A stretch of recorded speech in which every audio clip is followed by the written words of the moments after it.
Roger Jean Morneau nasceu em 18 de abril de 1925, em Quebec, no Canadá, e cresceu em uma família católica. Morneau teve uma infância difícil, marcada por problemas familiares e abusos. Envolveu-se profundamente com o sobrenatural e sociedades ocultistas, mas teve sua vida completamente transformada após conhecer a Bíblia e experimentar o poder de Jesus. Faleceu em 1998 e foi um autor e conferencista mundialmente conhecido por seus testemunhos sobre batalha espiritual, ficando famoso por seu livro Viagem ao Sobrenatural. How in the world did you ever get involved in praying to demon spirits? Well, when I came out of the Navy after World War II, I was looking to take up a trade in Montreal, Canada. And at that time, I ran across a fellow that had been on a particular ship with me. And he said, "Hey, Morneau, you're alive. How nice to meet you." He says, "Let's have dinner tonight."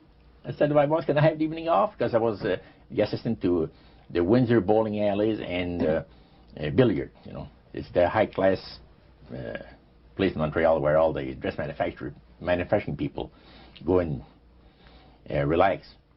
So I got the evening off, and I went out. We went out and had dinner. He told me, "Hey, I got something fantastic to tell you." He said, "I am affiliated with people that speak with the spirits of the dead. How would you like to talk to the spirit of your dead mother?" And I was shocked. I was shocked. He said, "You wouldn't be afraid of talking to the spirit of your dead mother, would you?" Well, I said, "I'll tell you what, I would have to give that some thought, because it's something I never thought about before in my life."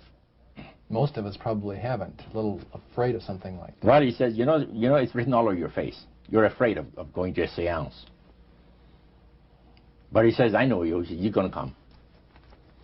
And then he started to tell me how brave I was when I was aboard ship, you know, different things. He says, "You're not the same man. You've changed. You're chicken." That's all I needed to hear. I said, "When do we go to a seance?" So one Saturday evening, we were in the place. It was the very first time. Very beautiful place, a medium. There was a lady. She had a gorgeous new home in Montreal. And there were about 20 invited guests there, which I was one of them. And she communicated with the spirits for different people there, and telling them what the spirit said. And then there was one lady that had been talking almost continually before the seance started, and she didn't believe in the dead appearing and all of this and all that. And she said, "Well, I would have to see my dead sister," she says, "to believe it." So while this the seance was going, one man said, "I would like to talk to my friend that died 6 months ago, but I don't want him to appear. Just want to talk to him, because," he says, "I don't trust you talking to my friend for me." So the medium says, "Let me inquire of the spirit." "Yeah, the spirit will talk with you." And that big masculine voice was heard in the place. It says, "Hi, Frank. It's nice of you to ask for me to talk with you." And they had a little chat. And after it was over, Frank says, "This is the greatest thing on earth, to be able to talk with the spirits of the dead." Then the medium said, "We have a very special surprise tonight for you people. A spirit will manifest itself openly here in a few minutes. And it's like a big gust of wind hit the building and right through the wall." Now, the lights weren't terribly bright, but they were like living room lights, a couple of floor lamps, and maybe some of these. And that translucent being seemed to come right out of the wall. How did you feel right at that moment? It's almost like my heart stopped a little bit. You know, very weird feeling. So it was a lady in a beautiful evening gown, floor length, And she said to Mary, "My dear sister, you are so wonderful to have asked for me." And Mary fainted and fell right off her chair on the floor. And a couple of guys jumped up and picked her up, and spirit gone. And that was the beginning of it. That's how you got into it.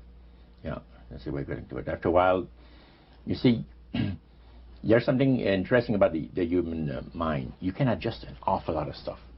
You can adjust to a lot of things that would terrify you to begin with. After a while, they become common and ordinary. So you mean contact with the supernatural can become commonplace and ordinary and doesn't bother anybody? Yeah. In other words, the more that you do it, you're not uncomfortable. That's right. It's just not an uneasy feeling. Yeah. So how did you feel about it? Then I got into a secret society that worshipped the spirits, you see. Well, now how is that different from the seance, Roger? It happens that the seance are not involving in many ways. But when you get into a secret society of spirit worshippers, then, and especially when you're invited there by the direction of the higher-ups in the spirit world, you never get out of there alive. And this is exactly what my friend and I were up against. We didn't know anything about it. And there was a very, very popular big band leader. Jazz musician? Band, yeah. Very famous. He played a lot in Montreal, Canada, Vancouver, the big cities. And one night we went to one of these seances, and he was with his wife. Now the spirits had told him what to do. Spirit told him, there's two of these guys, give the names, and your wife will want to talk, we'll make it so that your wife will want to talk to the medium when you say that you want to go home because you're tired. As soon as you see that these guys are starting to want to leave, then leave with them at the same time. And as you get outdoors, you ask them if they're driving. They'll say, no, they're going to take the tramway a couple blocks away. Well, you invite them to get in your car with you, and that you will take them to a fancy restaurant and treat them to some good food and talk about the merchant navy. And that's what the guy did. And there we were in this plush restaurant, pulled into a little alley, and I can still see it like it was yesterday. Just enough room to pass the car, back alley, that happened to give on a restaurant that was on St. Catharines Street, which is the main street of Montreal. And that was quite an evening. So Roger, you're at this restaurant. What happened? Well, after we were seated, in entering there, the place was just full, packed tight. But there was a couple of tables against a wall that had a reservation sign on it. And the owner of the place recognized the band leader and came and said, good evening, and you gentlemen want a table. So you're one of the reserved people.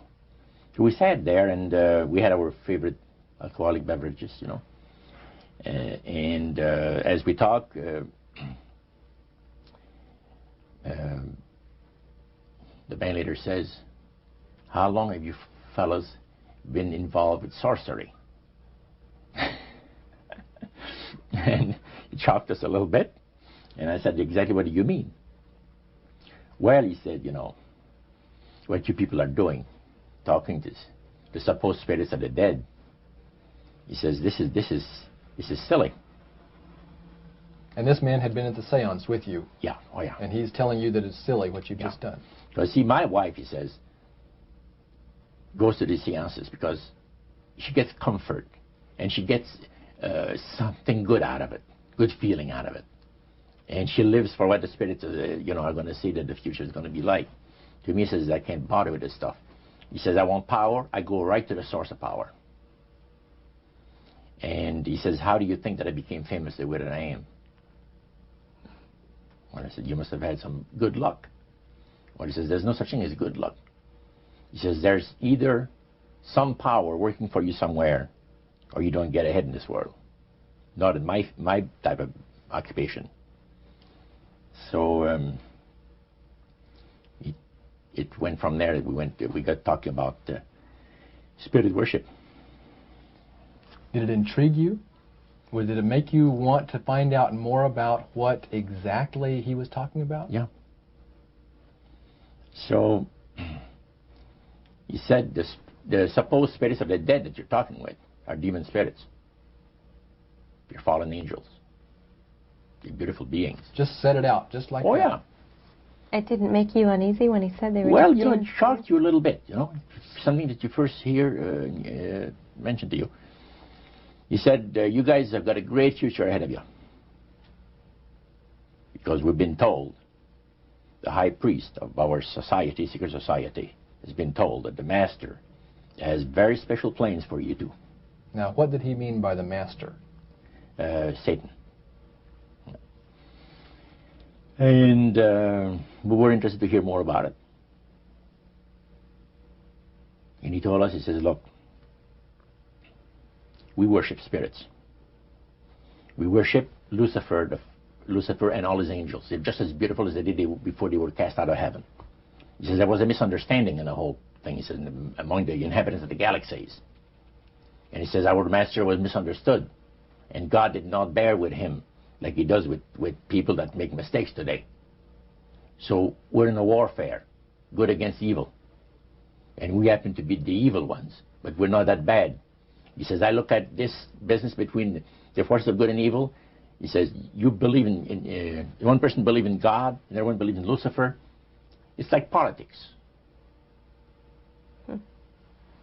So the great controversy is real. And you've heard someone talk about it that's on the other side. And to these people, they are sold to the fact that Christ will not return to this planet with power and great glory. He's going to abdicate all claims to the planet, because the high priest once said that Christ will abdicate all claim to the planet because he knows that it is lawfully and rightfully Satan's. And at that time, he says, Lucifer, you mentioned Lucifer a lot of times, but they mention Satan also. He says, the master, usually they like to talk about the master. The master will resurrect his people from the graves. Now, George is telling you all this, or the high priest? George. Okay, when the evening wound down, and you're putting a cap on all that, you guys had consumed some alcohol. Yeah. And did you feel like that there was kind of a one-shot deal? You didn't know if it ever happened again? What happened after that? He said, no. I said, listen, guys. He said, I like to have you, he says, meet some of our people. What about next week, Wednesday evening? I'll pick you up at your place, and you're invited to one of our services. Services? Like a church service? Yeah, something similar like that. It's a testimonial to the spirits, well, how the spirits have blessed your life. See? So, when we left there, I said to myself, this guy is half drunk. I'm not going to hear from him again, you know. But it was true. Wednesday night came, he was there with his big Lincoln, step in, and we went to one of the most beautiful area of Montreal. And the place was a mansion. Now, a mansion is usually very large. We call this a small mansion. It was beautiful. Most beautiful place. Yeah. Roger, your friend George took you and Roland to this mansion where people worshipped the demons. What was it like there? What kind of people were there?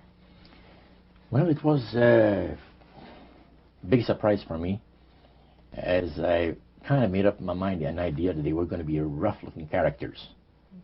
But as we entered the place, I was amazed to see that they were all very well dressed, well mannered, and that a lot of the people, as we were being introduced to people, were professionals, doctors, attorneys, a lot of business people. And see what they had? They had a praise session to the gods, which is the spirit counselors, which are in charge of legions of spirits, of demon spirits. And they talk about what the Lord of their lives has done for them, because they call on particular spirits, like the god Nehushtan, which you read in 2 King about. The Israelites worshipped the golden serpent that Moses had made. Mm-hmm. Well, behind the spirit worship, behind that, they were worshipping the serpent. They were actually worshipping this spirit Nehushtan. And the same spirit Nehushtan is, the priest was telling us, that the medical doctor that was telling us how he was making operations that had never been made before, because people had to be awake, yet have no feeling. He was able to, carry on surgeries that had not been done before. Mm-hmm. But the spirits would give that capacity to be able to operate without people feeling any pain and things. And also without no problem with the blood, because as he would cut his incision, because his incisions, everything open and with no blood running. Mm-hmm. So he could do the work that has not been done before.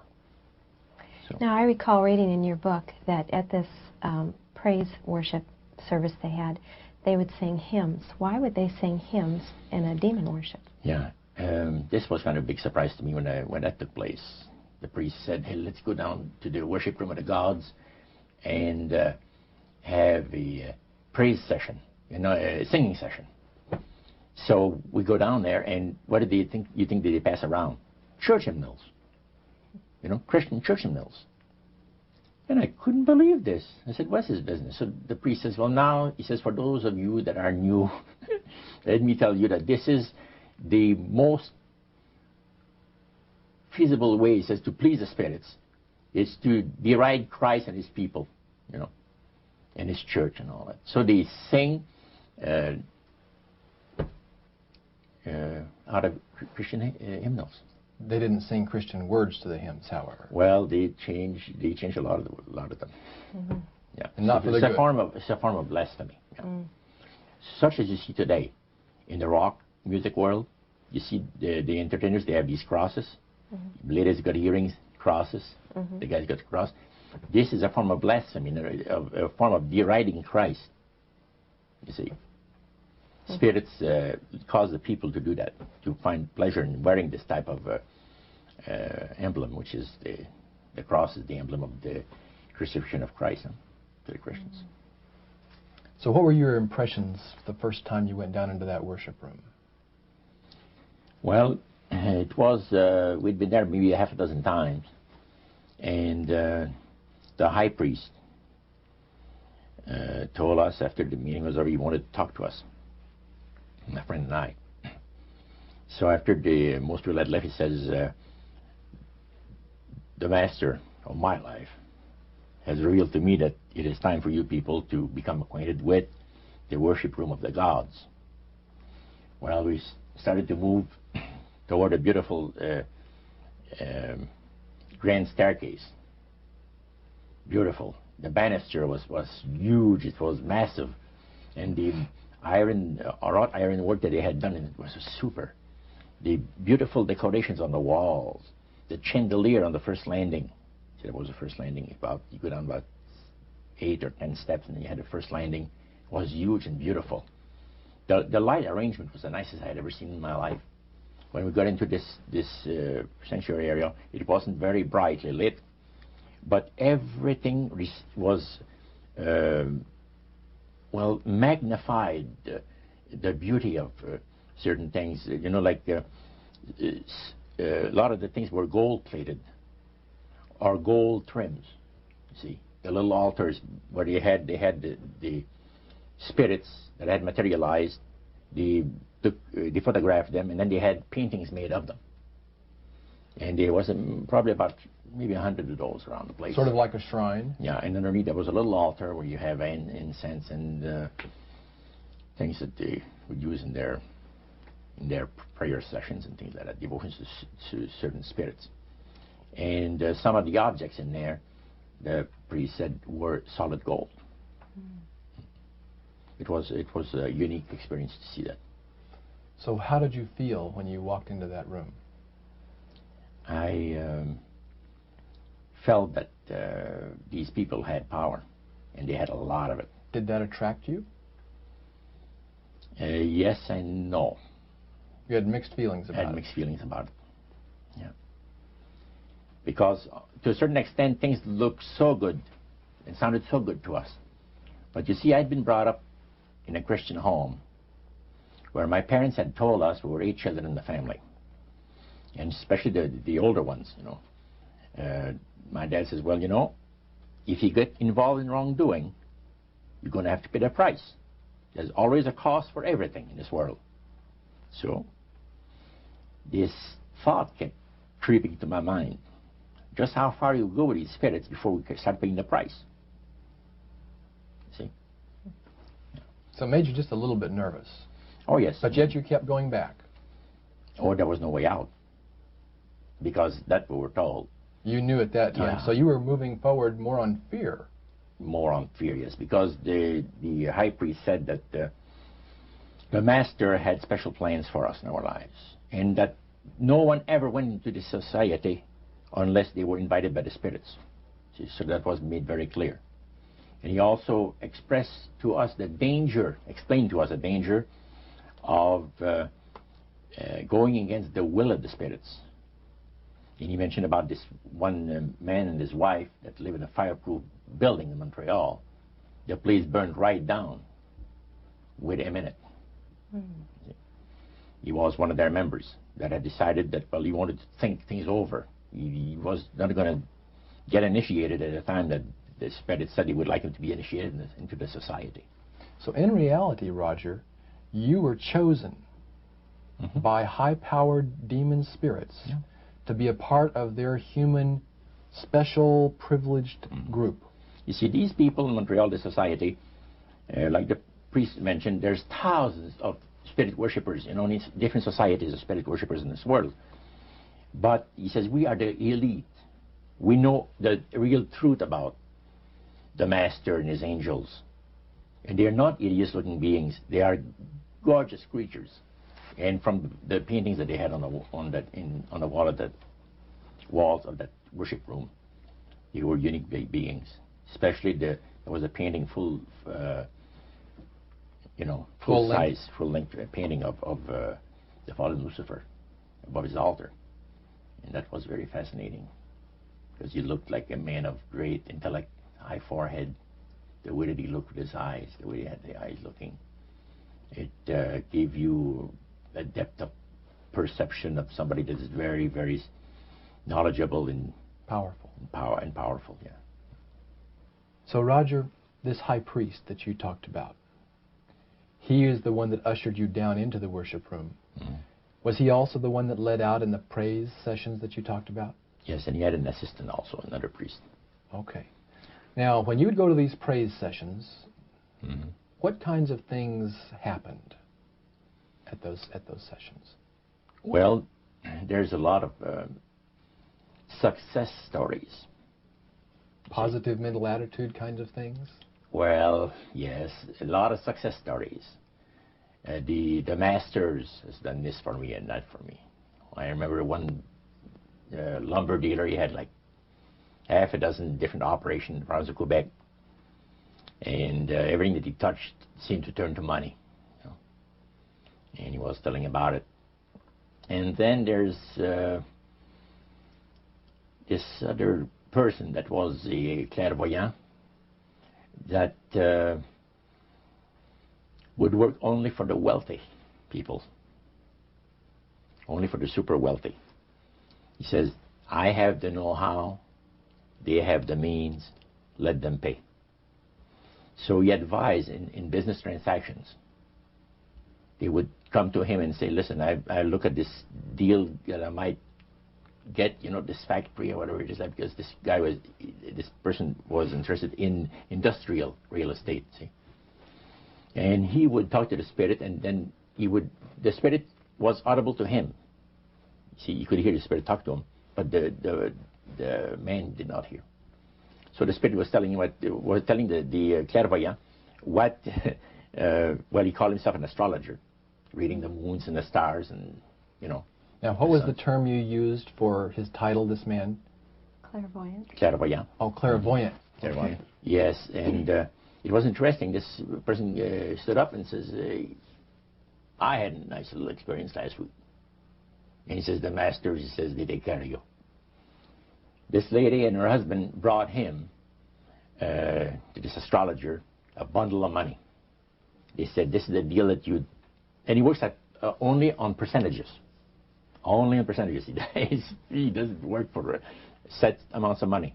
Only percentages of what the people are going to make. So he said, they brought me a substantial amount of money. And they were very happy with it, and I thought it was very reasonable. But then my guide, Spirit, says, ask them when they're going to give you the other $1,700 that is really yours. And he says to the folks, I would like to know now, before we leave here, when will you have the $1,700 to give me? That makes up my part of, rightful part of the deal. The wife fainted, and the husband says, we'll have the money for you in 24 hours. So that was this type of praise session. So he was thanking the demons for helping him to know that. Oh, yeah. Demon spirits, yeah. At what point did this demon worship start to affect you personally, Roger? Well, it wasn't too long that the priest mentioned to us that the time had arrived for us to start trusting the spirits and give the spirits a chance to work for us. And there was a number of gifts that you could choose from, you see. And I used to play the horses, some. Not knowledgeable at all. I used to go to those bookies, play the horses often. But I said, hey, I would like to be able to, for the spirit to instruct me on the numbers and the name of the horses that's going to win, at Belmont or some other racetracks like that, make myself a little money. So the priest says, it'll be given you. And sure enough, one night whether I fell into a trance or dreamed the thing, I don't know exactly what happened, but I saw 3 races that were really going to pay big. And these horses were dummies, so to speak. You know what I mean? They were not really good horses. They were like one horse paid 21 to 1 because he was that poor, right? The chance of winning was so poor that they paid 21 to 1 on him. And it showed me that I saw the board at the bouquet and the number on it. And I went there, and they said it was going to be on Saturday. That was like on Wednesday. A few days later, it was Saturday. I went there, and sure enough, there they were on the boards. I went to the wicket and handed some money and got myself a winner. Now I said, well, I'm a little crazy. I ought to put more money on there, so I put $20 onto the next horse, and that paid 21 to 1. So I left there with maybe $400 or $500 in my hands, and I started to do that. In this case, I went directly down to the finest men's shop on St. Catherine Street and bought myself a $200 suit. And in 1946, a $200 suit was... In 1946, people used to work at the RCA Victor, where I had worked before I went to the Navy, for $18 a week. Mm-hmm. And the good earners were $50 to $75 per week, for labor. So the demon spirits looked on you so favorably, they began to help you win in your gambling. Then I went to other bookies, you see. And one day, I am told of the man at the cage where you do your bet. He says, my boss would like to talk to you. And he said, you go right through that door over there. Oh, sure. So I know the guy says, come on in.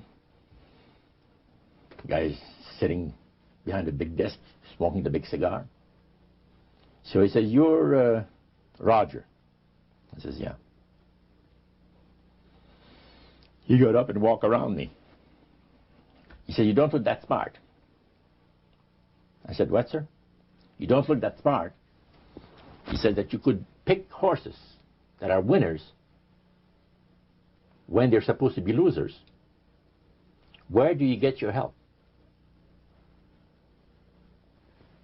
What do you mean help? I'm not getting any help. I just happen to go and, oh no, we've been watching you here, he says, for a number of weeks. And you always leave here with some of our good money. And I'll tell you, buddy, if you want a list of all the bookies in Montreal, I'll give you a list of them. But he says, I want you out of here. And don't show up again. Because somebody's going to put a, you know what I mean. I said, okay, sir, I won't be back again. So it's a tough business being gambling. So even with the Spirit's help, it was tough. Yeah. Well, it's stuff he's going to shoot you, yes. Yeah. The high priest would say a number of things to you when you were in these praise services, and you went to a number of them over a period of time. Mm-hmm. Talked about the issues of the great conflict. You've already touched on that a little bit. I want you to follow up on that a little bit more, Roger. Some of the things that you wrote in your book, Trip into the Supernatural, sounds a whole lot like what we as Christians today know as the Great Controversy. Mm-hmm. What were some of the things that he told you there? Well, he says that there is a great controversy going on between the force of good and evil, between Christ and Satan. And they always praise the great master, Satan, as a super intelligent being that he is, beautiful to behold. And if he ever appears to you, you won't be able to look upon him because it'll be too bright. It'll just ruin your vision. The high priest said he was in Chicago, and the Spirit appeared to him and said, Morneau and his buddy, George, has invited them to the service, and the fellow that is in charge while you're away says that he's going to wreck all the work that the spirits have done for the last few years to get these people into the society. So the high priest, which is in Chicago, picks up the phone and calls, and the Spirit appeared to him, and he said the angel was so bright that he could not look upon him. And he says after he picked up the phone to dial, he couldn't dial the phone because of the fact that his vision was so terribly blurred by the light, the beautiful light of the bright being. And he asked, dial 0, and the operator came on, and she had to, dial for him. And they talk about many, many things in regards to, who's going to win this conflict. Any discussion about fire and brimstone? Yes. He says, the Bible people, talking about the Christians, they read in the Bible that, we're all going to land in a lake of fire and this and that. So that's baloney. He says the conflict is going to end peacefully. Christ is going to realize that you might as well abdicate the rights of this planet, take his few people on with him to his planet in the center of the galaxies, and we will be left with a master who will resurrect all his people that will be as numerous as the sand of the sea. See? And the master will rule forever and ever and ever. A happy people. And he named some of the people that's going to be there. I don't want to mention the names because they're known to history. Yeah. So that was quite impressive. Did you always feel, Roger, that these people were telling the truth? Oh yes, yeah. Yeah, they really had things down straight. But I was not satisfied with the answers. And there was something, and I understand now it was the Spirit of God saying, hold back, fellow. Hold back. And the priest had talked about us thinking seriously about being initiated into the cult. Right. So they let you come to sort of take a look-see, but you can't go back for several months. Oh, yeah. It's not a matter of whether you're going to be initiated or not. It's when. Okay. You see? So they begin to press you for a commitment. So the priest said, look, fellows, I'm not going to pressure you into anything, okay? But I want to show you what the spirits can do for a devoted servant. We went downstairs, not through the staircase that I talked for the worship room of the gods, but at the other end of the building, went downstairs. And a number of times I'd gone there to the men's room and I heard these typewriters clicking like the dickens. Man, it's going. I said, why do we have a lot of people typing in there, in that room? Well, we went there that evening, and he knocked, and the man says, "Come on in." And there was all those typewriters moving along by themselves, typing at the speed that I'd never seen before. And not only that, the high priest says, "I want to show you something clever." So he says, "Follow me." So we went around the table. There was like 2 long tables, and they had about 10 typewriters. And he says, "Now notice that the typewriter types to the right, then doesn't go back. It types back to the left." Isn't that something? I had never heard of things like that before. He said the spirits are doing the work. And he introduced us to the man. And the man is a lawyer. And he said, "How much money did you make last year?" Oh, he says, "It's in the 6 figures." You see? So this lawyer had a business in the building that housed the worship room. Oh, yeah. And he had a whole room full of typewriters. Yeah. And he put paper in there, and demons That's typed. all he did. Put typewriter paper in there. It was And what came out? What was it that came out? different briefs for court cases. And so he would sell these to people? Oh, yeah. Okay. He had this service to the legal profession. And the high priest was The showing United States and Canada. So the high priest was showing you this to give you an idea about the kinds of blessings that you would That's receive? right. Yeah. But after you left that typewriter, the room where the lawyer was, they tried to draw you into a commitment by getting you to make a public profession. Tell us about that. Well, they have a super beautiful resort in the Laurentian Mountains, which is north of Montreal, north of Saint Agathe. Saint Agathe is a famous name there in Montreal. Montrealers, because they all go Saint Agathe or north there, you know, the summer home and that. So they had a big resort up there for their people, you know. It was a closed society. And they had on October the 30th, Halloween, is that? October 31. 31, last day of October.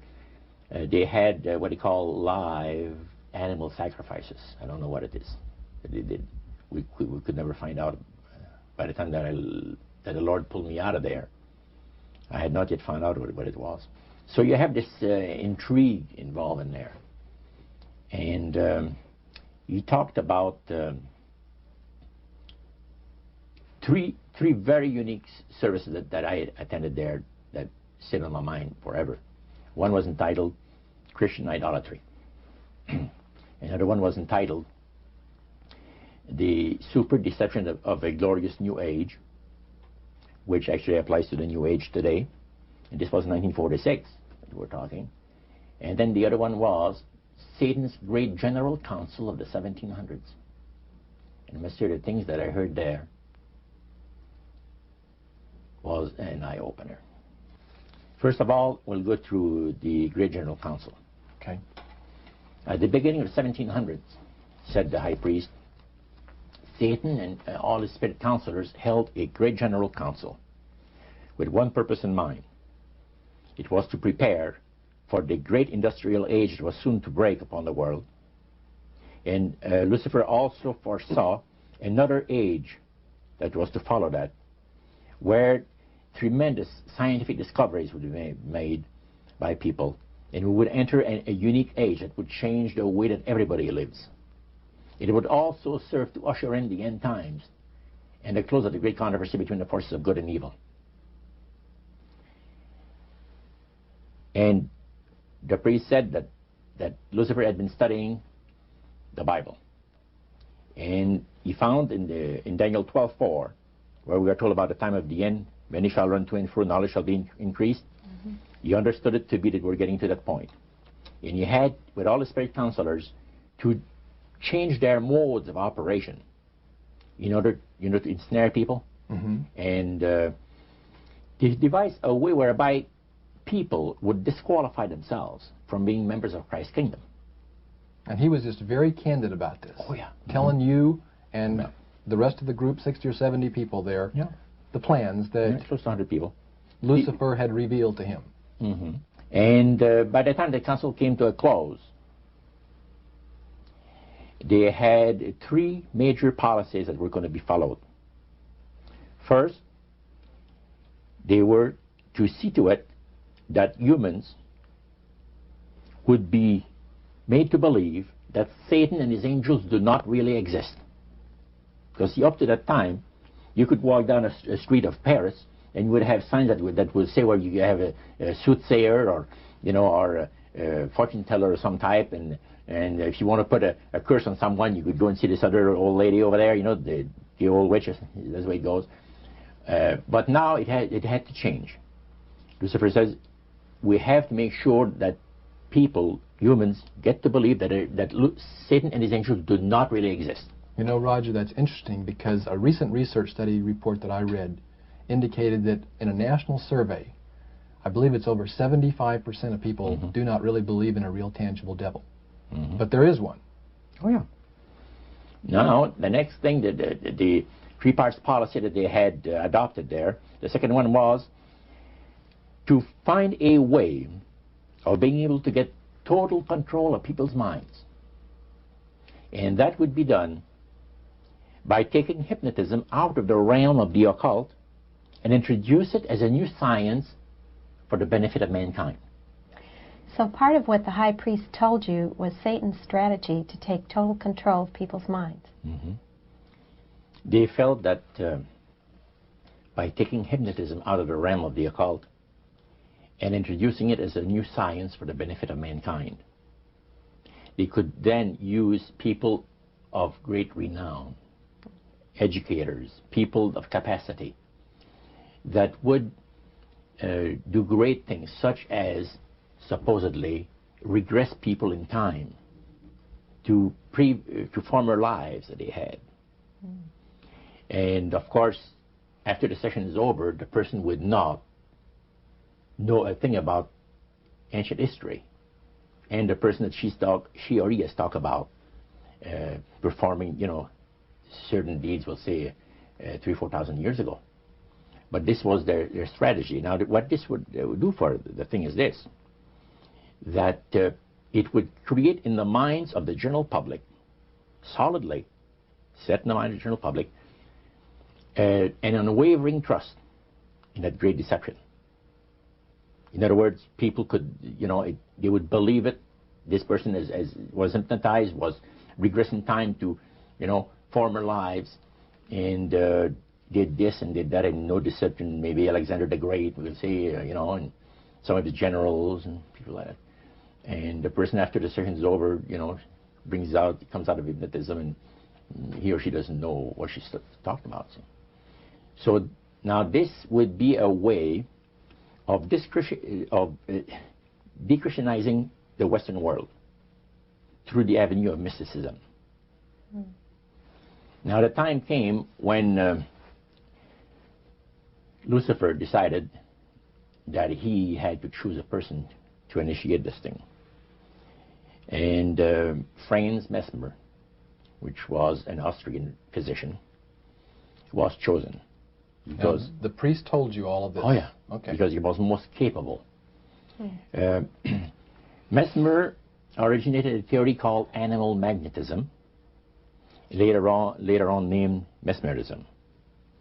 Mesmer was led by the spirits to believe, and this is what the priest said, was led by the spirits to believe that certain persons have a magnetic influence within themselves, so to speak, that would cause them to have great power over other persons, even to the point of placing them into a trance. And at that time, that was readily accepted by people in general, at the time that Mesmer lived. So people realized, you know, they said that some people got a capacity to put you into a trance. That's the way. Now, by the time that he died,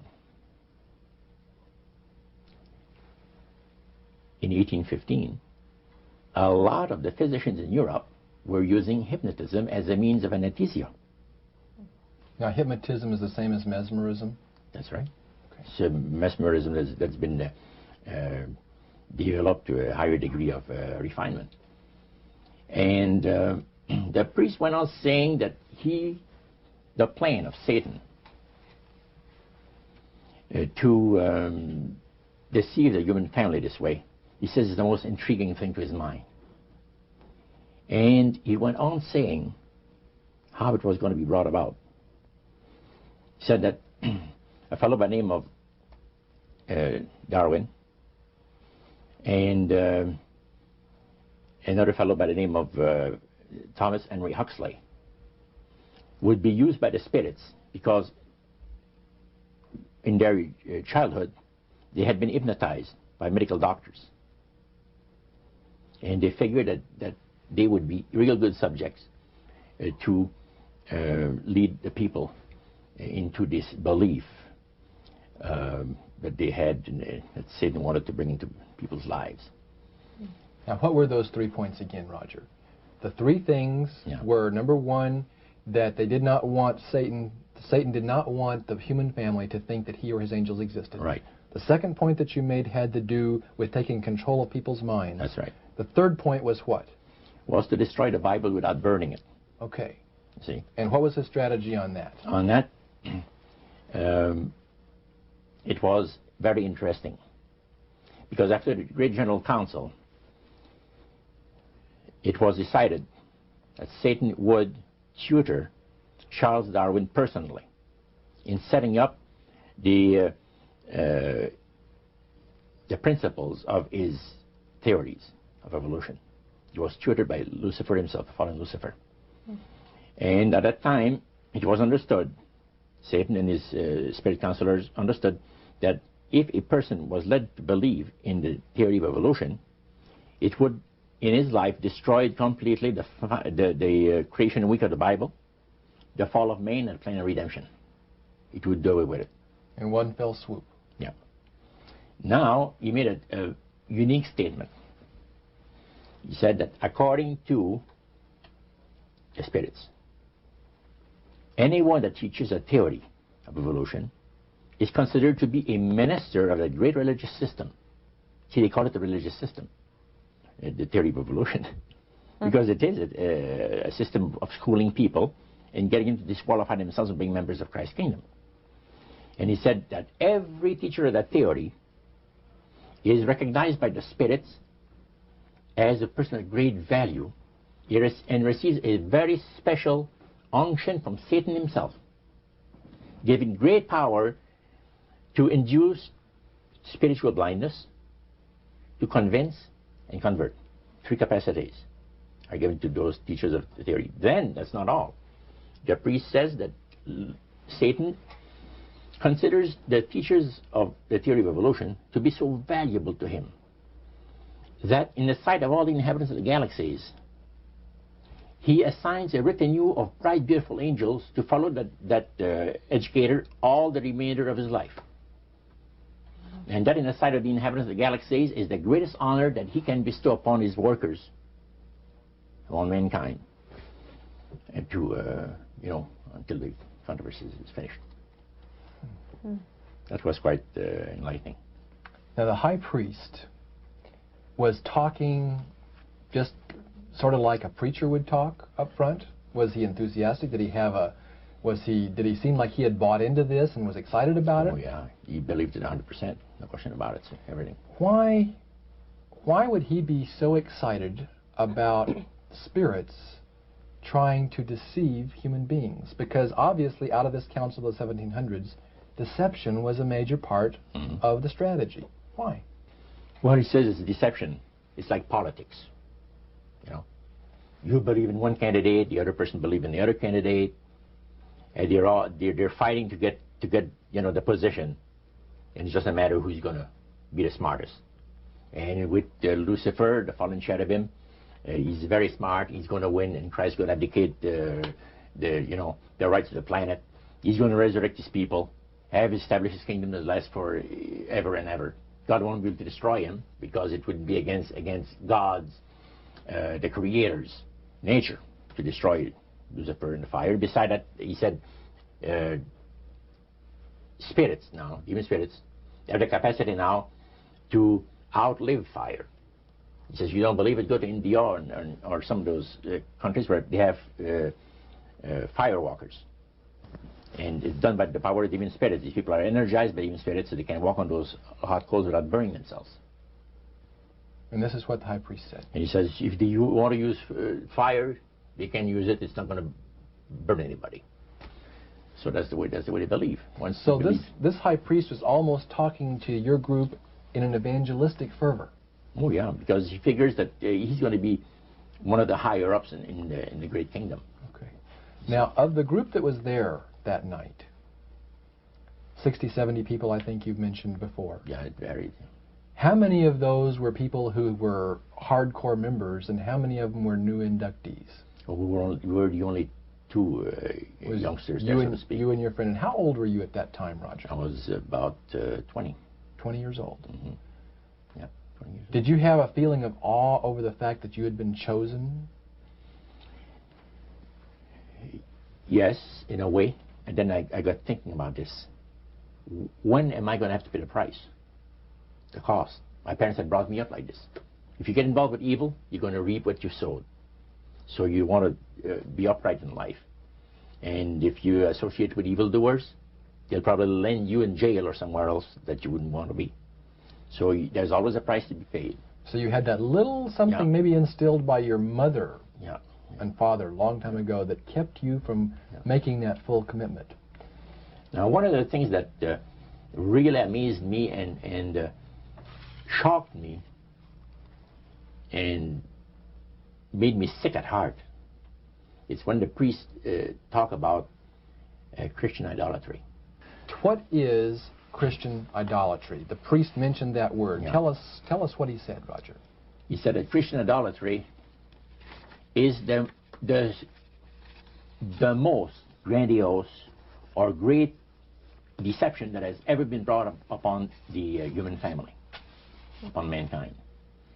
And he says, and he boasted that demon spirits are continually defiling Christian churches through the avenue of necromancy by using a form of spirit worship that involves hundreds of millions of Christians into idolatry without their being aware of it.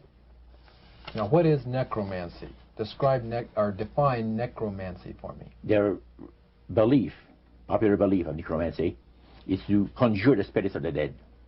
So that you can speak with someone who has died. Right. Like the seance that you originally went to was the practice of necromancy. Yeah. Now, the priest says that the super deception is brought about in only one way. Through the deceptive belief that man has an immortal soul that lives on after death. And he said that constitutes idolatry through necromancy.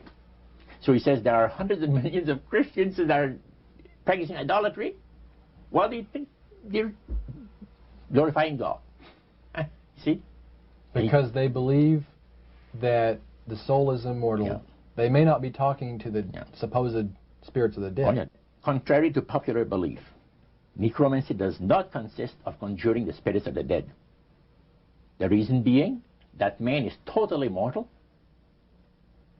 and does not possess an immortal soul. So who are they talking to? He says the friendly demon spirits that have always found over the centuries great delight in impersonating in apparitions departed loved ones and persons of great renown. Now, friendly demon spirits. Friendly demon spirits. Are there more than one kind of demon spirits, Roger? Well, there's three main divisions, and then there's divisions within those divisions. You have the friendly demon spirits that seem to have the finesse and the refinement, and they're not upset about what happened when they were thrown out of heaven, from what I gather. Then you have the warriors. They like to bring misery and destruction in the lives of people. Then you have the oppressors. And the oppressors are the real wicked spirits that hate God with all of the Creator with all of their might. You know. So he went on explaining. He says, now, necromancy is in reality a belief, a religious belief. People believe that the dead have entered into a higher state of existence than they had when they were alive. Also that they are in a position and have the capacity to help the living here on earth. See? Then he said, he says, this is where things get really interesting. He said, according to the great master, A person does not have to supposedly call upon the spirits of the dead to receive help, you see, to be involved in necromancy. All he needs to do is to believe in life after death. Because he said, necromancy is the belief that man is human, as a human being, as an immortal soul.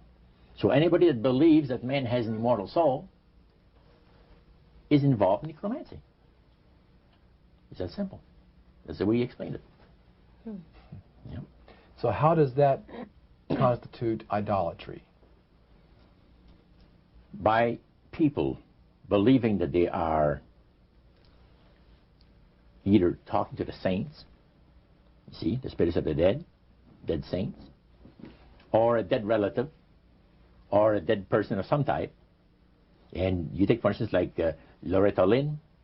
She says on national television, and I have the date on it, that I heard it myself. She said that she was made successful in her singing career by a dear friend of hers that was the same age as she, and died when she was 18 years of age. And Loretta was trying to get into the singing world, you know, but she says, I had no success at all. Until one night I was sitting in bed reading a book. And she says, who walks right through the wall with my friend, the spirit of my friend? And she says, Loretta, I'm going to make you a very famous person in singing Western country music, and I will be with you all the time. Trust me. And she says she had a big concert once, and she was coming down with this bad cold. And she thought that her voice was going to give. She talked to her spirit and felt that she was going to be helped. And she got on the stage, and she started to sing, and right in the middle of where she really needed the power, no power at all. And her spirit friend tapped her on the shoulder and started to sing for her. She said, her voice went through me, the power. See? And you saw this in a television documentary? Yeah. That was, I believe, in 1976 it took place. Now, the priest explained that when people believe in this business, they are actually opening themselves to be completely deceived by demon spirits, because it gives the demon spirits an opportunity to impersonate the dead, see, and for people to believe their lies. And the priest says that thrills first of all, it says it brings the great master the respect and the reverence that is due to his great name. And it makes all the other spirits exceedingly happy, because they are the ones that have worked to lead people to believe in life after death. See? And they rejoice also. And that's the extent of what Christian idolatry is all about. Friendly spirits, just to digress for just a moment. You mentioned 3 different categories, and the friendly spirits are the ones that love to impersonate being a historian or something. We specialize in that. In your experiences in the praise services or in the worship room or the other places where you were, any of the places you were, did you ever witness an event where necromancy or even something that would be popularly called channeling today took place, where you actually heard the voice of someone in response to someone's questions? Yeah, a number of times, but there was one time in particular that fascinated me because it was unique in one way. The priest told us that there was a French historian that was affiliated with Montreal, University of Montreal, which is a French university, and the English university is McGill. So the University of Montreal is the French university. And this man was from Paris, but he's affiliated with the university. And he wanted to have some details in regards to Napoleon Bonaparte and one of his generals. So, by the way, there are also, in other parts of the world, elite spirit worshippers like the group that we had in Montreal. And he mentioned there that, he said, you guys are fortunate when my friend and I went in, because you're right in time to see something very interesting. My friend there is having his devotions in the worship room of the gods, and he will use a trance medium to converse with certain demon spirits that will inform him in regards to ancient history about Napoleon. And sure enough, we went down there, and somebody came up and said he's ready for the session, and we went down there, and he said he would need 3 people. You would need 3 people, but he wanted 5 people that volunteer to be the channel for the spirit. Okay, so he was 3 of them were chosen there, and the others went back and sat down. And the man shook his head like, a little bit like this. His eyes went glazed, and he stayed at it for a half hour. And the spirit spoke to him. He said, I'm a spirit counselor, and what would you like to know? And he had a clipboard, the historian, and asked him some questions. This historian was from Paris. Yeah. And he was wanting information, some detailed information about Napoleon Bonaparte and one of his generals. And so he asked the questions of one of these human beings that was channeling. Oh yeah, the voice changed and everything. The voice changed of the person completely. Okay. And it identified itself as a spirit guide. Oh yeah, spirit counselor, yeah. Okay, a spirit counselor. And then proceeded to tell him all the events that he was asking, yes. answer his questions? And there was a certain question that was asked, and the spirit counselor said, I will have Lord Remy and Lord Alphonse duplicate, in other words, the dialogue that had taken place. Oh, and the 2 other drama. Yeah, a little and the 2 other men fulfilled what he was looking for. But the one thing that interests me is the mayor of Montreal, Camillien Hood. During World War II, at the beginning of the war, he was very controversial when it regards to the war effort.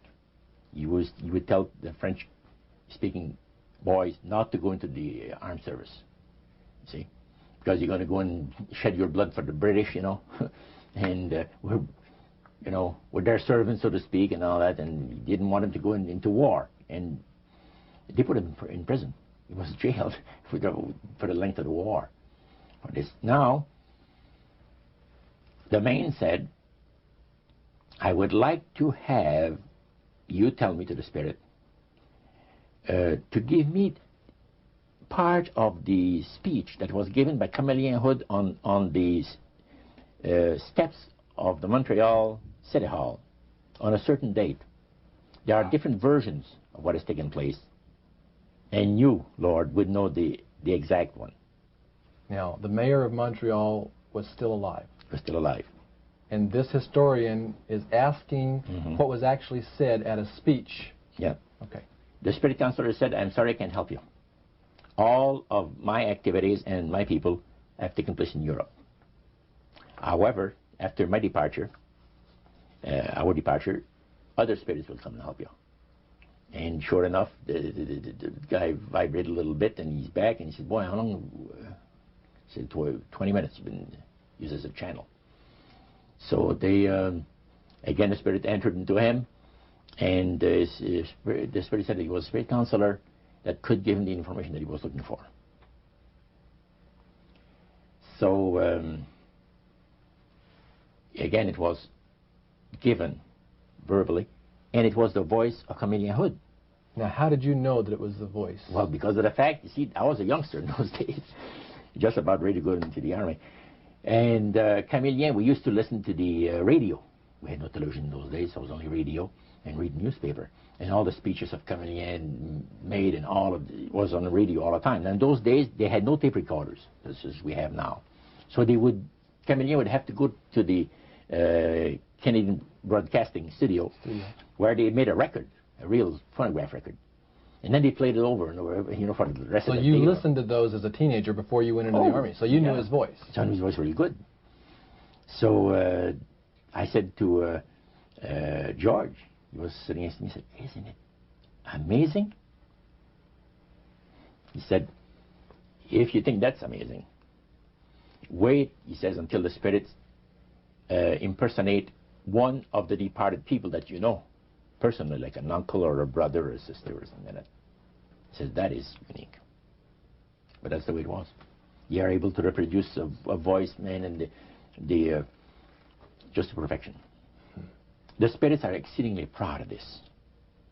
Because, and this also was right up my alley, the priest said that as the times on this planet gets more and more difficult, and calamities of all kinds are striking the planet more and more frequently, demon spirits are going to impress people with the importance of Sunday sacredness.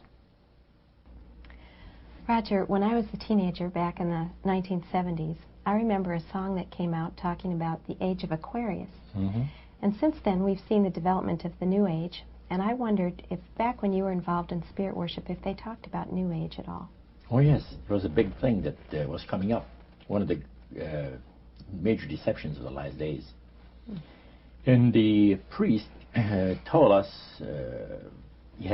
we talked quite a while, and then he said, could I have a little bit more of your time? I want to do something very fascinating. He says, the grand plan, the master's grand plan for harvesting the nations, for harvesting the multitudes of the earth into his cause, just before the close of the great controversy between the forces of good and evil. So we continued, after we expressed ourselves that we're deeply interested to know more about the activities of spirits. And he said it's going to be done in a unique manner. This grand plan is going to take people are going to eat the stuff. Because he says spirits, demon spirits, will declare themselves to be inhabitants of far distant planets in the galaxies that are coming to warn the inhabitants of planet Earth of the impending destruction of the planet unless something seriously proper is done to avoid it. And he went on saying that they will claim to have out-of-body experiences. Are you familiar with out-of-body experiences? I've read about them. In other words, so there's some persons are supposed to be able to, they believe in their immortal soul. Astral soul projection. Yes, right. Goes into different parts of the world and sees things and come back, and then they write all about it. I've heard of that. So, due to the fact that the millions of the earth, people, believe in people having an immortal soul, it has to be readily accepted when the spirits will, through a trance medium, converse with influential people of the land, you see. Now, what is a trance medium? It's a channeler today. What is known today as a channeler? Channeler, yeah. Okay. Shirley MacLaine's experience of getting involved with spiritism and with the supposed inhabitants of far distant planets in the galaxies, I taped the whole thing. It's 3 hours. And you were hearing the fulfillment of what this high priest had said 45 years ago. Yeah, exactly. So he went on explaining about the fact that the spirits will show themselves willing to give valuable guidance that will not only help people avoid the destruction of the planet, but it would cause it to enter into a higher state of existence. For instance, he said the spirits will promise, and this is a big word, promise, that if their recommendations are followed carefully, they will usher in a glorious new age of peace and prosperity, and there'll be there'll be no more wars, you see. There'll be no more famines. There'll be no more people getting unhappy with one another. Neighbors will love neighbor, and social unrest will not take place no more. There'll be perfect happiness for 1,000 years. That's what the Spirit is going to promise. Almost like the Garden of Eden created all over again. And now we find that a lot of preachers are preaching the great age of glorious new age of victory over wars, victory over social unrest, victory over famines, and victory over all kinds of. And he used the words New Age to describe what was coming. It would be a glorious new age, yeah. And this is exactly what the movement is all about today. And he went on and said, as I said a little earlier, that as life on this planet becomes more and more difficult, and calamities will strike the planet more and more frequently, the spirits at that time are going to put all their effort to impress religious leaders, to bring before the masses of the earth the sacredness of Sunday. See? They will teach Sunday sacredness. And with the religious leaders, looking forward to 1,000 years of perfect peace on earth, they will put all their effort into it. Then laws will be passed by governments. One person asked, what's going to happen about people that don't believe in the Spirit's recommendation? The priest says, that'd be no problem at all. Laws will be passed by governments that will force people to go along with it, regardless of whether they believe in it or not. And he says the law enforcement officers will explain to people, make it clear that such a law is necessary to assure the well-being of all people. He says the laws will be passed, no effort at all. And then he went on and he said about the fact that the venerability of the sun, which in ages past was such an irritant to the Creator. All these great nations and other nations, the smaller ones, were all involved in sun worship. And in those centuries, the Creator found that teaching of worship of the sun to be a terrible irritant. And he said, it is going again to take place, but not in worshiping the sun, in remembering Sunday to keep it holy. He made a statement I would never forget. He says, by the observance of the day upon which the master, Satan, has placed the unction of his authority and power, he receives homage, regardless of whom people claim to worship. Isn't that something? So, can you understand now why I had 28 Bible studies in 1 week and started to go to church on Sabbath? And I never missed since until I became sick. So. The issue of a day of worship came up in that meeting. Mm-hmm. Was Sunday the only day mentioned? Well, you see, the priest mentioned, yes, about the fact Satan has chosen Sunday as his day. The Creator has chosen the 7th day of the week. Lucifer has chosen to call his day the first day of the week, Sunday. See? And regardless of what people claim to worship, worshiping God, the Creator, by observing that day, that particular day, they are bringing homage and respect. Now, at that time in your life, you were 20 years old or so. Mm-hmm. Had you ever heard of a Seventh-day Adventist? Never in my life. In that meeting, they didn't talk about Seventh-day Adventist. They talked strictly about Adventist. Well, they just talked, but they did. The word Adventist was mentioned. The priest was telling us that necromancy, as I mentioned earlier, is the belief that the dead have entered into a higher state of existence, etc. And he says, for centuries, friendly demon spirits have worked diligently to establish and uphold in the religious convictions of all people the belief that man has an immortal soul. See? Then he boasted about the fact that the master was so smart in that he had deceived the whole world, even in this age of great scientific knowledge and understanding. Then one person put his hand up, and that priest says, yes, we want to say something? He says, what about the Adventists? You can't count them deceived regarding the state of the dead. And I got a question. What about, how come that they can't be brought under the great deception? The priest said, you're right. I apologize, says here, I made a mistake. When I said that all the millions of people living on the face of this planet, everybody, was honoring the great master. I forgot the Adventists. There's so few in number when you figure the billions and all people, I didn't even think of mentioning it. So I'm sorry.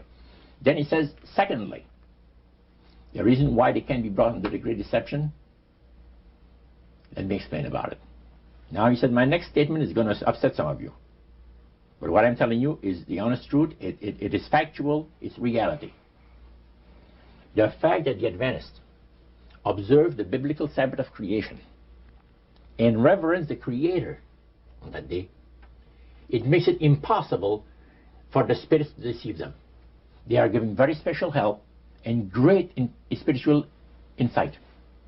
And he said, under these conditions, they are not ordinary people. And that stayed with me, man, just like this. And when I heard the word Adventist, when Sarah told me later on, which we're going to cover later, I asked him, I said, what denomination do you belong to? He said, I'm a Seventh Adventist. What's that again? He said, I'm a Seventh Adventist. I said, is that the same thing as Adventist? Oh yeah, he says, a lot of people call us the Adventists. They don't talk about the 70s. Same thing. Boy, I was interested. I bet you were. Now, I wanted to know what his Bible said. Yeah, I bet you did. Because that was the one group that under question only, the high priest of the demonic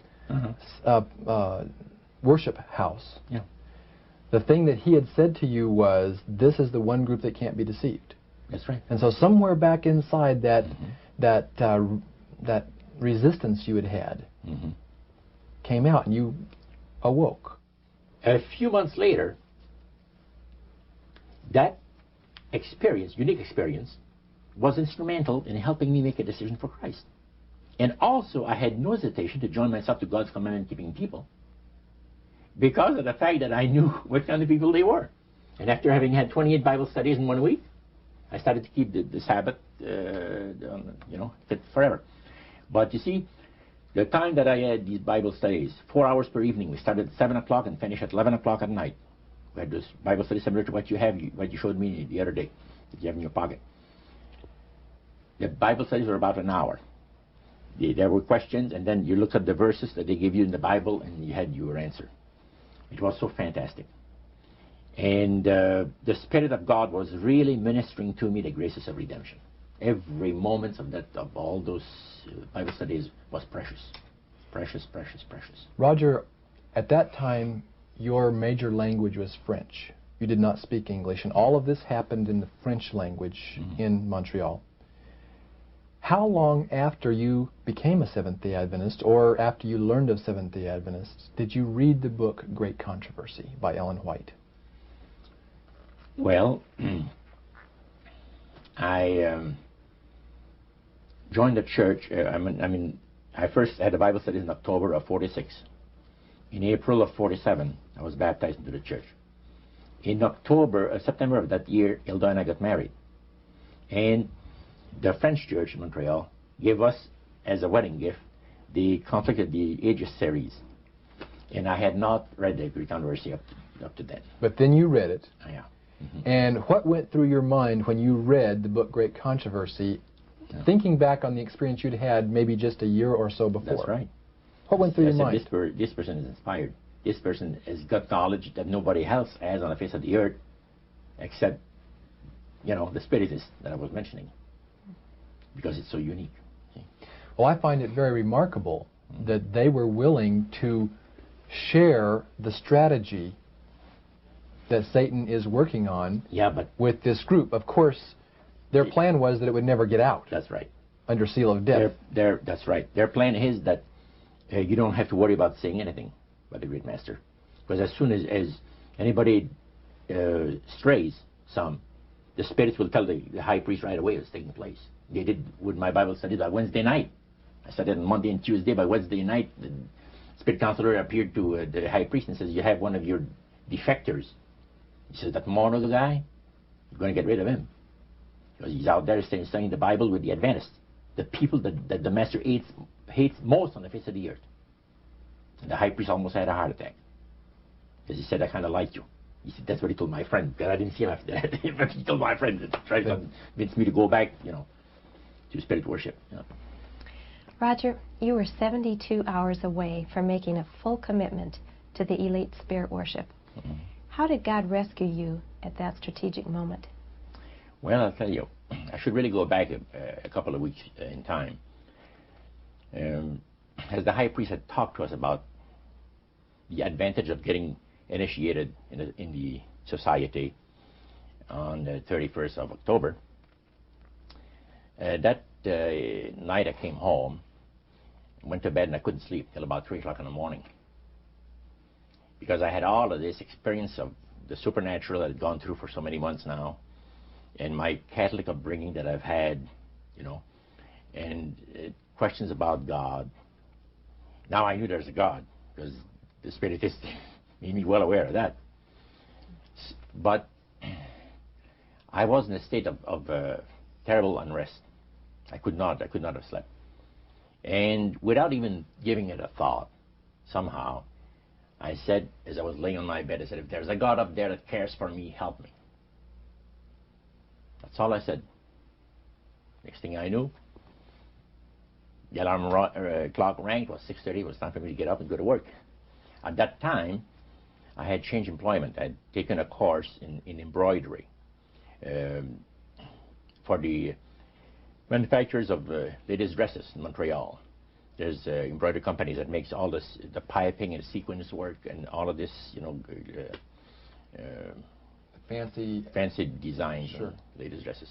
And that's where I was working at the time. You were just 72 hours away, as Karen mentioned a moment ago. You had prayed without even realizing what you were doing.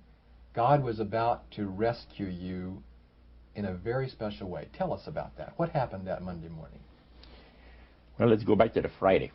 Okay. Previous to that, I was working for a Jewish firm, and the bosses, one kept the Sabbath, and the other didn't.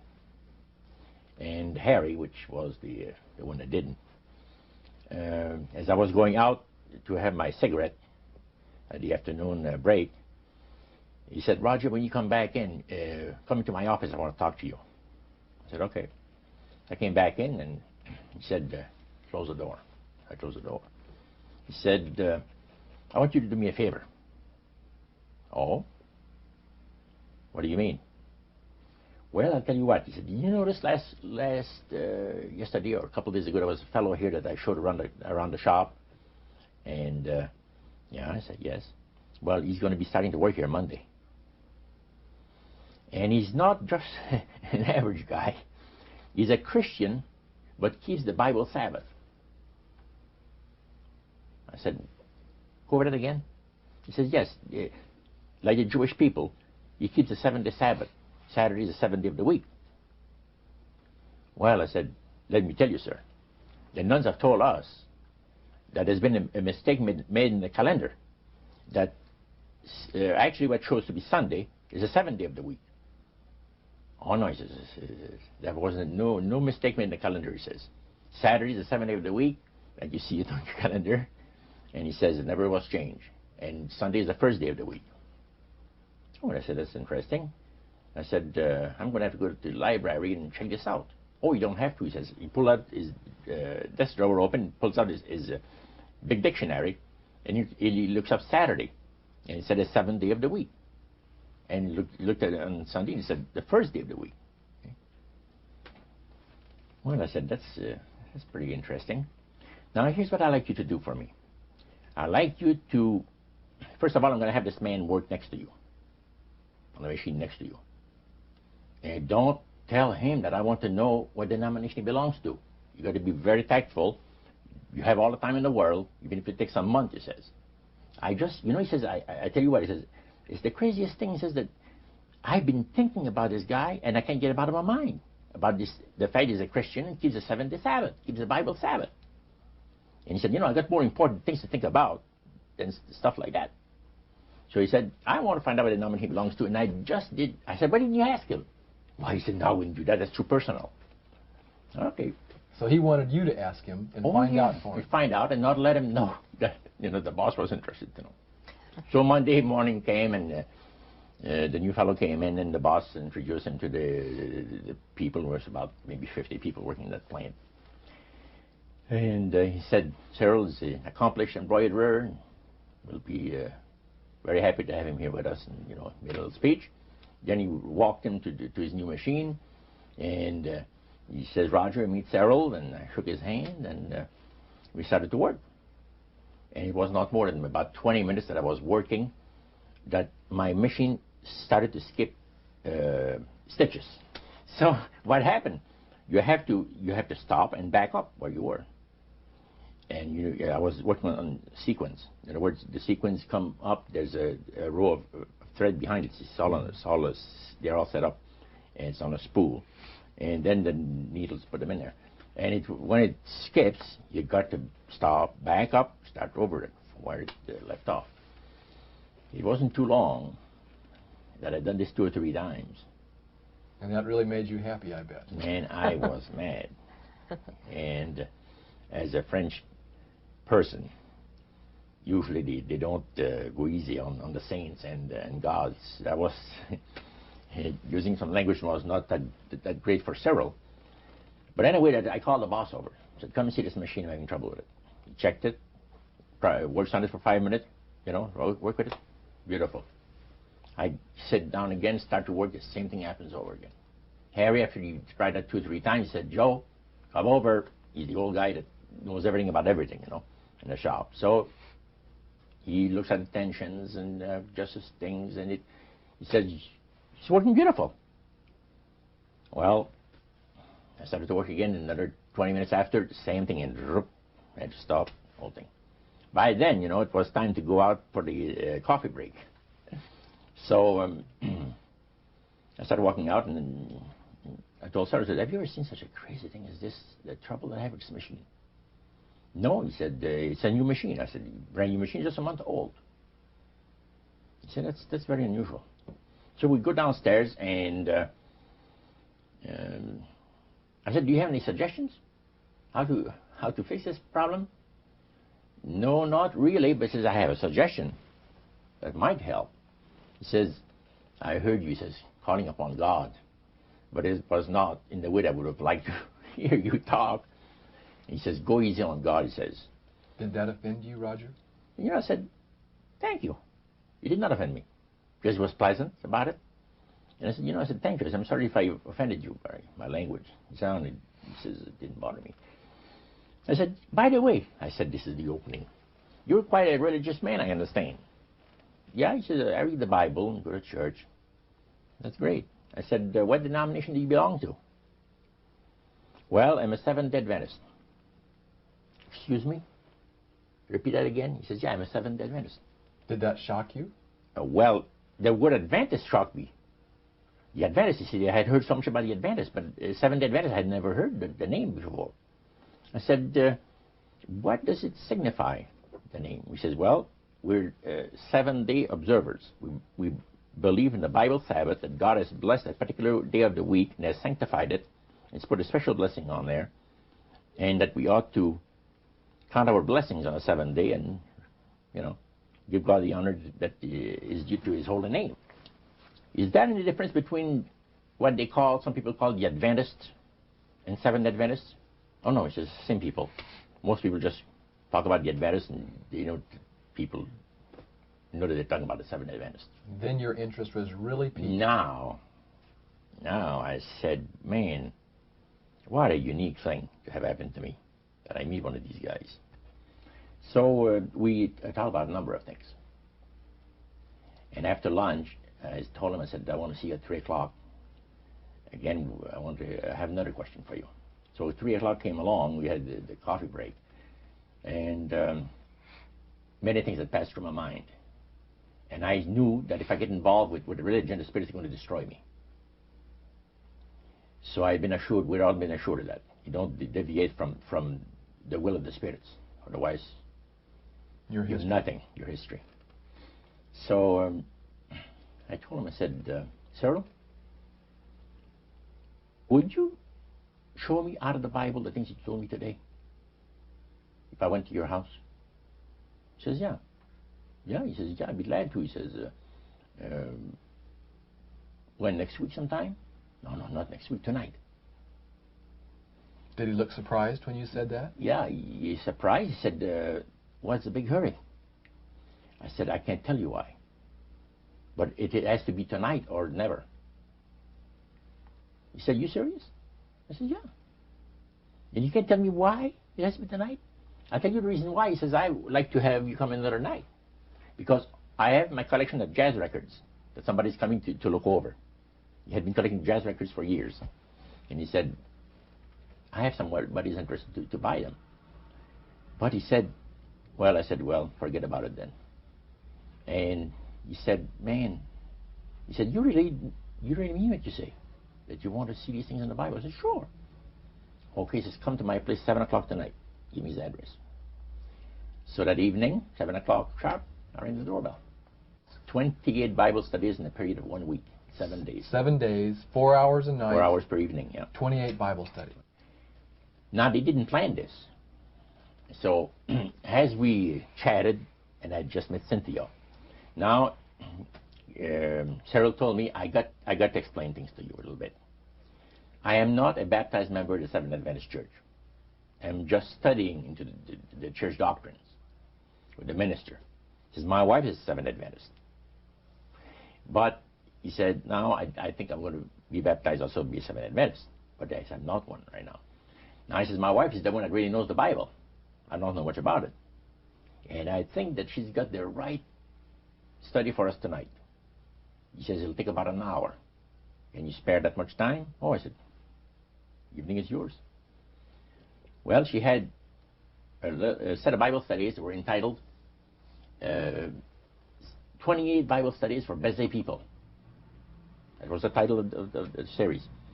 She pulled one out and she says, now, we could see here, there's different questions. The first one was on the Word of God.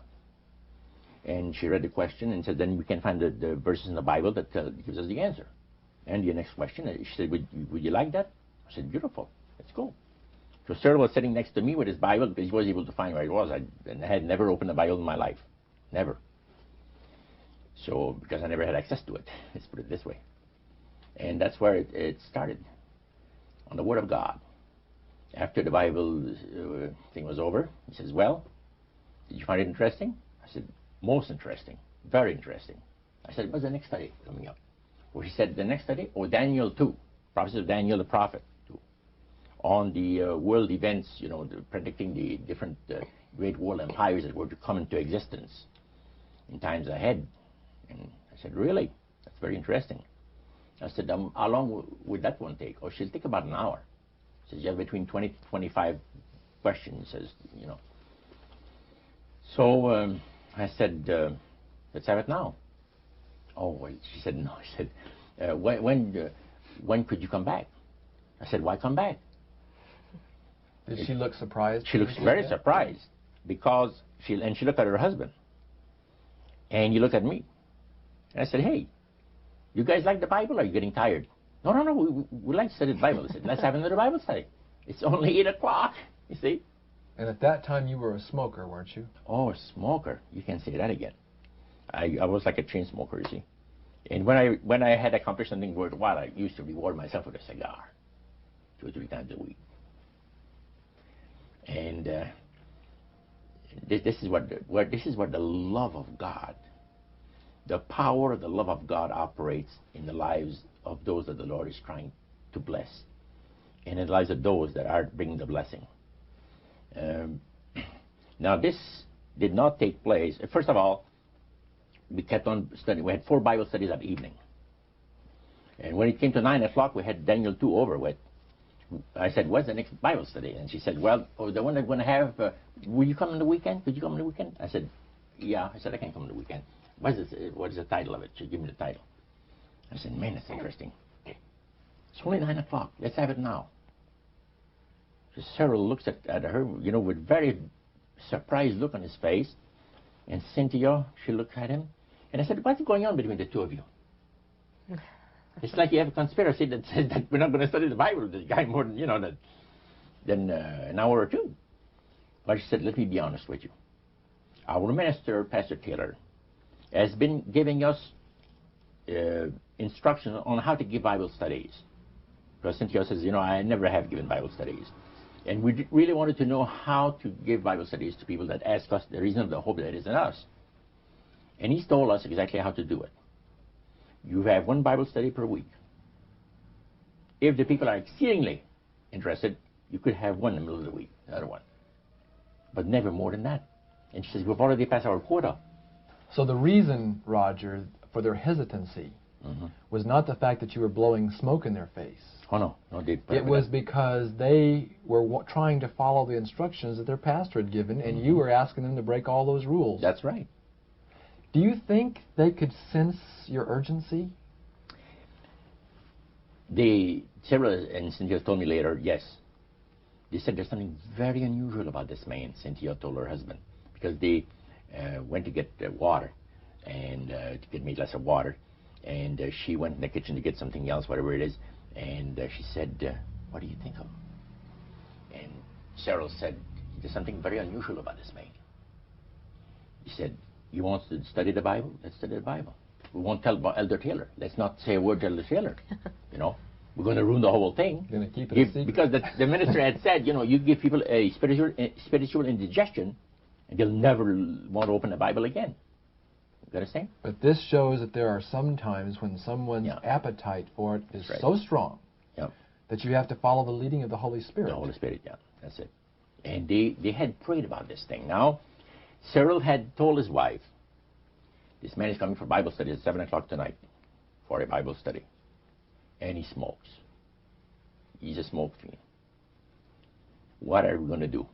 Should we tell him not to smoke in our home? He said, if we do that, I'm afraid he's not going to stay for the Bible study. What would have happened if they had asked you not to smoke? I would have said, I'm sorry. You're not my kind of people. You see, you're too reserved for me. I'm sorry. And still to this day, I thank God for the leading of the Holy Spirit that at that crucial time moved in there and inspired these people to say, you know, wouldn't you die, Cyril, for us to save a soul for Christ? Cynthia said to her husband. He said, yeah, it's not going to kill us, even if we inhale all the smoke that he puts out, right? Because they had prayed about it, and then they had thought about it, and then when it came to be 7:15, he said, what are we going to do about the smoking? Are we going to tell him not to smoke or what? And then when she came out and she said, you know, let's put up with it. Well, we had that third Bible study. Now it's 10 o'clock. And I said, by the way, what's the next title? And she told me about it. My goodness, this is a beautiful Bible study. I said, let's have it. And he said, you know, really, Roger, we've studied too much tonight. We're never going to be able to remember these things. Oh, I said, you'd be surprised. I got a mind like a sponge for the things that I like. He said, you're enjoying yourself. I said, never heard anything like this in my life. Let's have another study. What time do you people go to bed? First of all, I don't want to, you know, infringe on your regular habits of resting yourselves. And, well, he said, we go to bed 11 o'clock. Beautiful. I said, go on, Cynthia. And Cheryl says, go on, Cynthia. And we had another Bible study. Now the Bible studies are over. And I said to myself, if I'm still alive, I want to be here tomorrow night. Did you seriously doubt whether you would be alive the following night? I felt sure I was going to be killed, going to be destroyed in some kind of an accident. Because I've heard of so many cases. So I knew that I was not, this is the way I felt. I was not going to be alive tomorrow night. If for some reason I'm alive, I want to be back here with study the Bible with these people, see? So I said, what are you people doing tomorrow night? Not too much. What about 7 o'clock? Another Bible study. And she looked at her husband, and he looks at her, you know, and he said, hey, we won't tell Elder Taylor. We won't tell him a word about it. We'll just do it. We'll just do it. He says, we'll be here at 7 o'clock tomorrow night waiting for you. The next night, man, I was there. 4 more Bible studies. See? And more smoke.